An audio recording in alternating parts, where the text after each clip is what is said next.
Alright, so the lighting setup on this video looks terrible, but this is a very valuable lesson that is probably the most important thing when it comes to self-improvement in regards to changing any aspect of it, and that is getting your dopamine under control.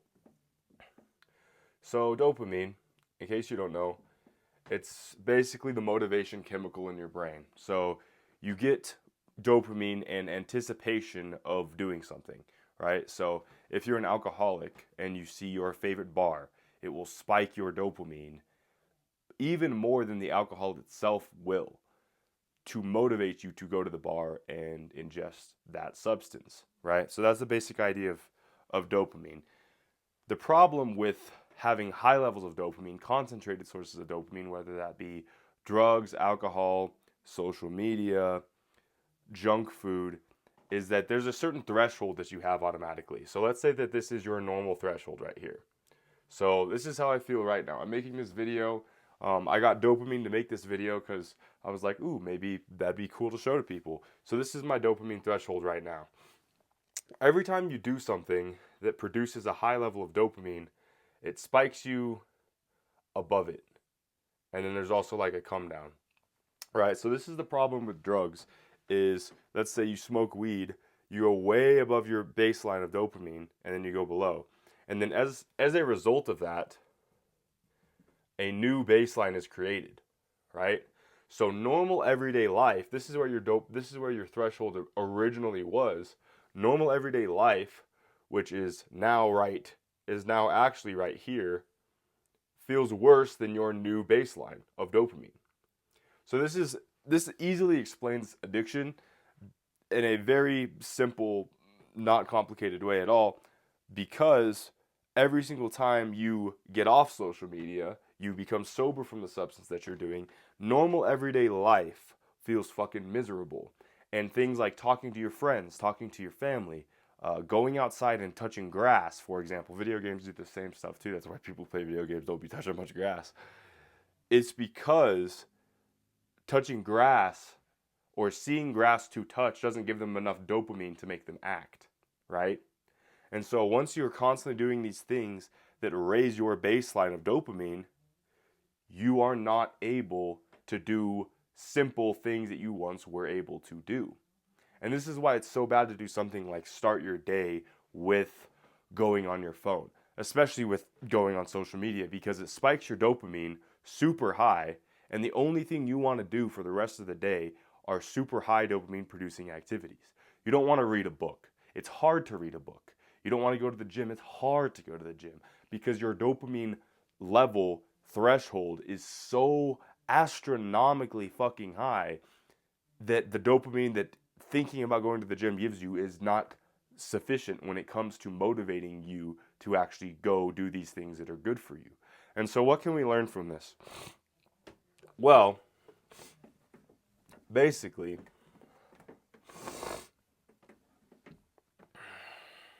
if you control your dopamine,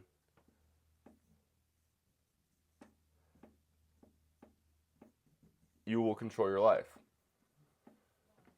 Because the only difference between you and someone who runs daily and goes to the gym daily and stays off their phone daily and eats healthy food daily is that they don't allow themselves to get manipulated by these high dopamine producing things like drugs, like alcohol, etc., etc., right? And so what most people who are addicted to drugs don't realize is that normal everyday life is actually enjoyable.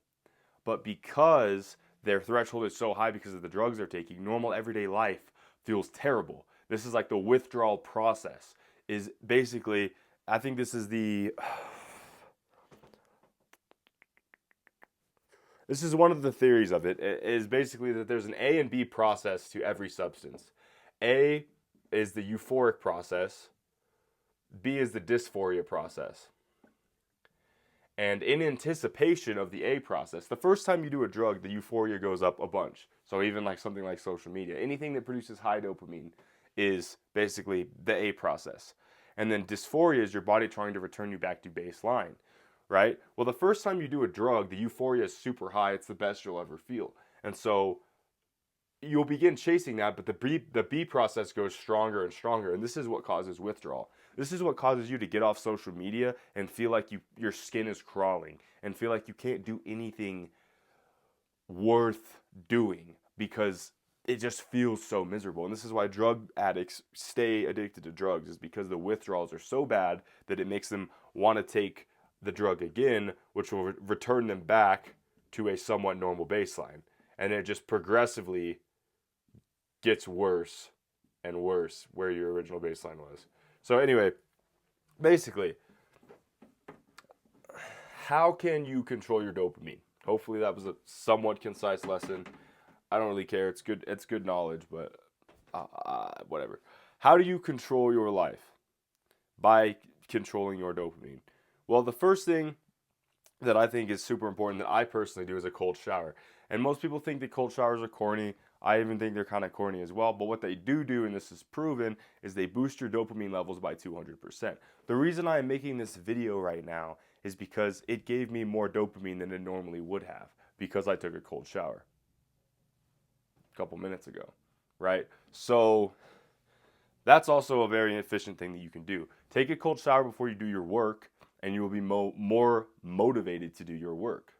Also, stay away from high dopamine producing things. So, and things like weed, alcohol, porn, video games, junk food,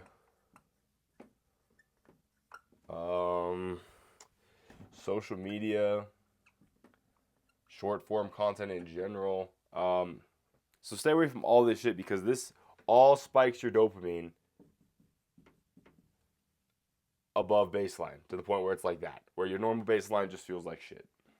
So stay away from all of this stuff as much as you possibly can. And ways that you can do this is by putting the largest gap between you and whatever these things are, right? So I'll be honest, I smoked weed this weekend. Not good, but it wasn't my weed. I had to go all the way to a party to a friend whose number I didn't even have, and he smoked it around me, and then I hit it. So there's a huge barrier between me and this, right? The problem with a lot of addicts, and the reason why I've never been like properly addicted to things, is because I don't buy it myself. I'm not stupid, because I know that the ease of access is going to make me become addicted to it, right? So place as big of a barrier between you and all of these fucking things. Social media, a good one is Opal, right? I post on social media pretty often, probably like 3 times a week for my coaching business, where I help people basically control their life on autopilot by doing psychological principles like controlling your dopamine and stuff like that. I have an entirely different phone with an app that blocks social media on it, with my social media apps downloaded. So the phone that I'm recording this video on, if it's still even recording, thank God, Apple, I don't even have social media on this phone. So my screen time is very little, right? I keep my phone out of my room most of the time and locked away in a bathroom to avoid doing things like porn. I don't even have my video games at this house. I used to play video games all the time. Now they're at my mom's house. I haven't played in years, right? Junk food. I don't buy junk food. I buy only healthy food. So if I get hungry, I'm going to eat healthy food. Now I live with other people who have junk food, and that's a problem that I struggle with. Have struggled with in the past. I'm going to say that. And then social media, I already said that. Alcohol, I just don't like alcohol. Like, there's so much booze downstairs that I could drink. I don't care. But that's basically the principle of that, is that dopamine allows you to be motivated to do the things that will make your life astronomically better. If you do not have it under control, it will make your life astronomically worse. And so what you need to do is provide the largest amount of difficulty between you and high dopamine producing activities, because they will make it harder to do the things that will actually improve your quality of life. And so if you control your dopamine by putting the largest blockade you possibly can between you and your vices, things like this, you will control your life. And this is why I'm able to produce content instead of consuming it. This is why I'm able to read tons of books. This is not, I've read like 30 more books than this. I'm always fucking reading. Uh, there's a reason I'm able to get good at guitar. There's a reason why all these people seem to be superhuman when compared to the things that you are doing. And it's because they have their dopamine under control. And so hopefully this video was concise. I know there wasn't a Subway Surfers playing below it, but hopefully you're to the level where you can concentrate on a video that will actually help you rather than just doom scrolling. But regardless, if you are interested in if you have any nuances about this, any confusion, you can just reach out to me, leave a comment, and I'll reply to it as soon as I can. But yeah, I probably should have said at the beginning, but I am a psychology major in college. I've read like 40 books, and I've done all this stuff myself. So yeah, probably not best to provide the authority at the end, but whatever. I felt like making this video, so I fucking did. Y'all have a good rest of your day, and also, they have a thing called reduce or color filters on iPhone, and you can map it to your accessibility shortcut. So you can triple click your power button, and it'll make your phone screen black and white, which makes it less tempting to go on. Also, there's so many things with dopamine when it comes to habits. I would recommend reading Atomic Habits, because if you actually like